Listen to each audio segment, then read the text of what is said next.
10th ஸ்டாண்டர்டில் example 1.2 some வாசிக்கிறேன் பாருங்கள்.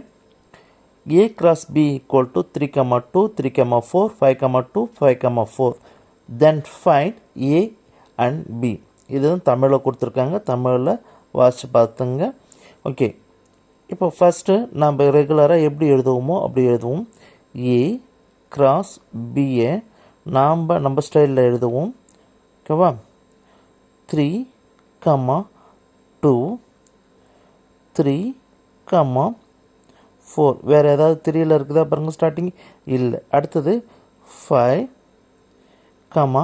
2, 5, 4. முடிஞ்சதா? ஓகே, இதுதான் அங்கே 4 டேர்ம் கொடுத்துருக்காங்க. 4 டேர்ம் எழுதியாச்சு. ஸோ இப்போ ஏ எழுதுவோம். ஆக்சுவலாக ஏன்றது வந்து ஃப்ரண்ட்டில் ஃபஸ்ட்டில் இருக்குது. ஸோ இதில் பார்த்தீங்க அப்படின்னு சொன்னால் 3 இருக்குது. ஸோ 3 அது எத்தனை டைம் 3 இருக்குதுன்றதுலாம் முக்கியம் இல்லை, 3 இருக்குது. ஓகே, அதேமாரி 5 இருக்குங்களா? ஃப்ரண்ட்டில் இருக்கணும். ஸோ 5 முடிஞ்சிச்சு. இப்போ ஏவோட வேல்யூ வந்து 3, 5. பியோட வேல்யூ பார்த்தீங்க அப்படின்னு சொன்னால் அடுத்தது செகண்டாக இருக்குது. என்ன இருக்குது? 2 இருக்குது.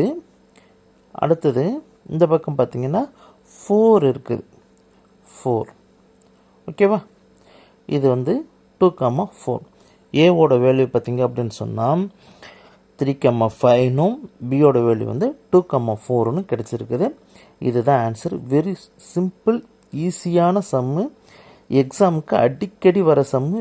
Very very important some.